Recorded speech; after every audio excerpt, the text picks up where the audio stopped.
Hey guys, I'm Adam from AMTAC Suppressors and the Tactical Performance Center.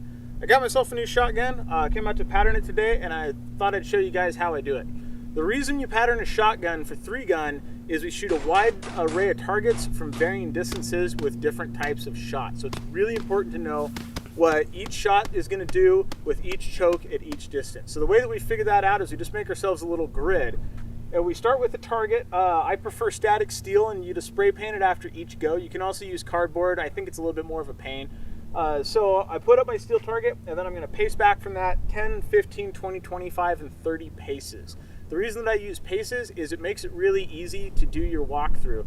You just go to the target you're going to shoot, walk from that target to the place you're going to shoot it from, and then you have your distance. So you don't have to like bust out the laser rangefinder or anything crazy like that. So I'm just going to shoot one for you, and then we're going to go down and talk about what we see down there and how it applies to 3-gun.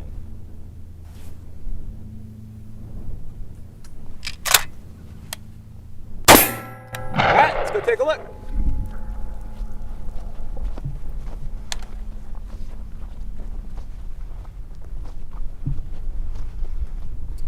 So here we go. Now I'm going to bust out a tape measure, and I'm going to measure this from about here. I'm going to measure both directions. I'm pretty much not going to pay any attention to little outliers like these guys here, because this isn't really part of your pattern. It's not useful. So the thick part of your pattern is what I'm looking for.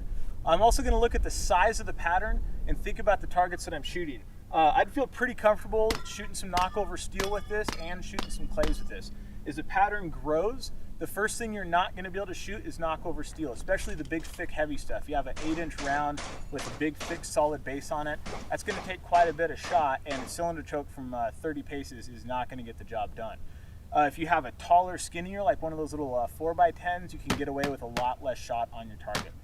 There's also a point where you're not going to be able to reliably break clays anymore. If you see any hole in your pattern big enough that a clay can fit through there, that pattern at that distance is pretty much useless, and I just put an X through it. Don't shoot this choke at this distance. It's just not going to do any good.